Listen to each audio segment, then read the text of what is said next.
I got lost in my gardening because I started to be involved in gardening since age of 4, and so I do it more than 30 years. And today I'm gonna tell you what kind of benefits I'm getting from it, because if you go to Google it, what kind of benefits it's stated there and what you can get can be completely different story. First of all, I have gardening channel and it's very rewarding because people like that content. I don't show my face there. It's about my plants and whatever I can see in our world. It's not about me. So people see all these plants, they like it, they leave comments. I like to do videos about them. Mostly I do shorts because shorts it's much easier for me because it's just 10 seconds. I literally don't do much editing and I have a lot of content which I already uploaded until November, and right now it's September.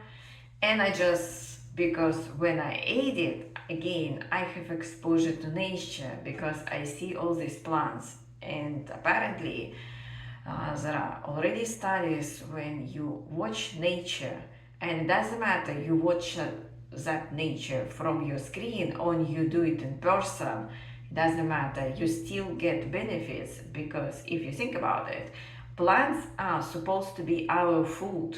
So your brain will see plants like, okay, this is edible, not edible, not edible, can I eat? Because from that standpoint, it's quite beneficial. You look at plants, and there are other things. You just Google what that mean, fractal patterns. I didn't know about them because all plants have fractal patterns. Google what is that, and this is how you can get a lot of benefits because you see that fractal patterns, and that fractal patterns not always exist in our environment. Then it's quite relaxing for me, and sometimes I listen something, but most likely I don't listen anything. I do like check my plants, I water them, I propagate them, and even I specifically sometimes run out of space. I will still propagate plants because I cannot control myself. I will do propagation anyways. And I don't know if it's putting down my cortisol level or anything else. I have no idea. I don't care about that one. This is what you can find on the internet. That gardening will uh, put your cortisol level down. I don't know. I just feel relaxing. It's, I cannot say this is like brain activity a lot because you just check plants. It's mostly kind of physical, but not much physical activity because my yard is very small and I do in pots. There are not many physical activity involved in that because mostly I'm standing a little bit walking. It's not much activity from physical standpoint. And once you Google, you will see a lot of bullet points why you have to do gardening. Another one is mental well-being. I don't know if it's somehow impacting my well-being, but what I can tell you, it's probably already coping mechanism for myself. Why is that? Because I do it since age of 4. When I was 10, I started to collect household plants. And even when I started to live and renting rooms, I was growing household plants, despite the fact I was not sure how long I'm gonna stay in that specific room.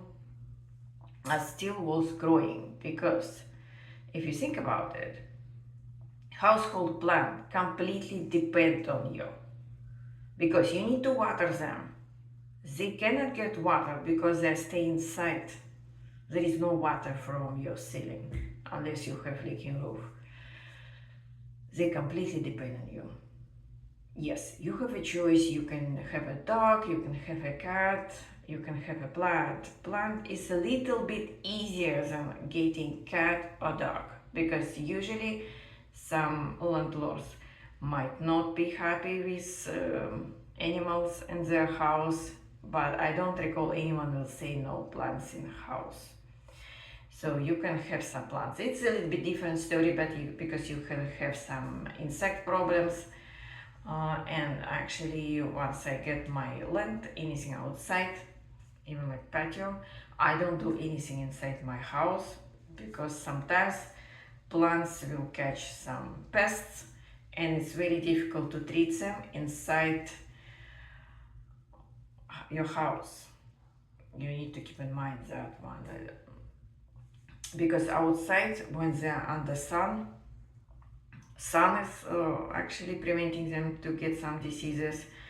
It's a lot of other insect help to stay your plants healthy. In terms of food, I cannot say I get a lot of food from my plants, not really, because when you do in pots, you don't have a huge crop. It's very, very little. Most my crop will go to my child. I don't eat anything from there. Not much. It's difficult. You shouldn't be growing plants because you want to have food. It's gonna be quite difficult, and it's not gonna reward you because most likely you won't get anything to eat, and it's quite expensive, especially when you buy seeds. Seeds right now very expensive. You buy soil, you buy pots. That's a lot of expenses, and you won't get even on your expenses if you grow your own food. So I wouldn't do that. And it can be quite depressing because when you plant something and it dies, or sometimes some creature will eat your crop and you don't get anything. You put like a lot of effort, but nothing come back after that. So actually, what I can tell you, if you want to get some nature benefit, easy way you can do it yourself, go to my gardening channel. I have several playlists. You're interested in tropical plants, you go to tropical plants. You're interested in flowers, you just select flower playlist and watch all these shorts for 5 minutes per day. After work, it should be relaxing. If you want to do more than 10 minutes, that's fine. 10-15 minutes. And it doesn't have to be my channel. You can have any other channel. But keep in mind, most gardening channel will show their face. It's up to you. If you like that person, you will watch such channel. But your goal, do not look at that human. Your goal is to look plants. So you need to find channel which actually will focus on plants. And especially when they show it in like really close. Not really far, because when you look at like trees, something very far, you won't see all these fractal patterns, and it's not really visible because in nature, when we see something, we go close by and look at what is that, very close. So keep in mind.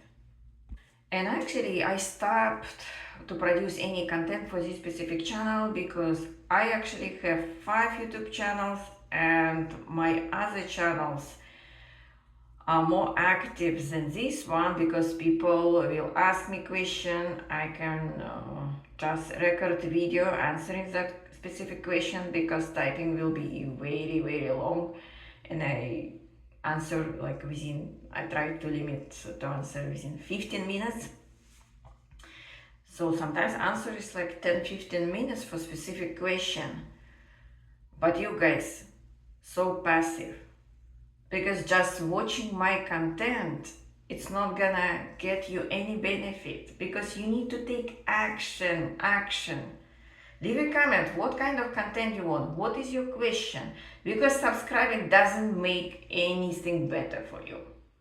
It's just increasing numbers on me, and I don't feel anything. Because that number, it goes ups and down. It doesn't make any difference for me. Because there is no connection between you and me. My other channel, like under 20 subscribers, and people comment and asking question. But you don't ask any question. You're passively consuming content. And keep in mind, I don't want to create content for the just a sake of creating content like other people do. They like releasing content every single week. I don't want to do that because that content will be like what? It just going to trash. I want to create content relevant to you. And that was interesting. I created one video for specific question, and that video blew up.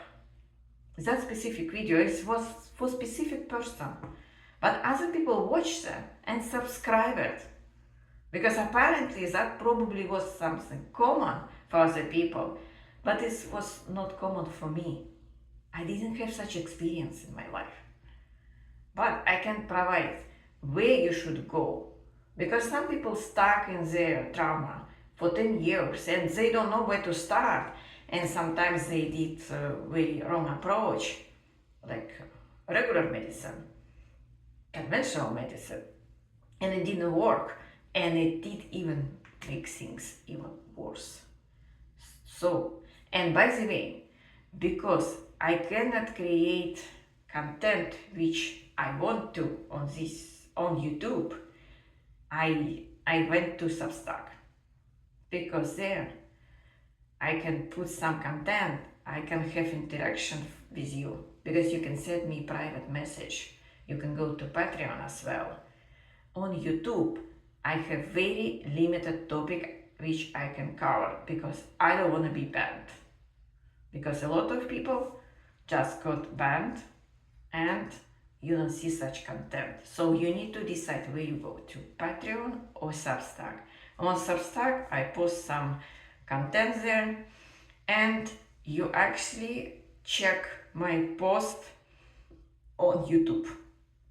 Sometimes for me it's much faster to do quick post than do video because editing, creating thumbnail, that's time. I don't have time anymore to do that because I have some other things to do and people interested to get some direction from me on other topics because I do eating as well. Eating habits, that includes not only kids, that includes adults too.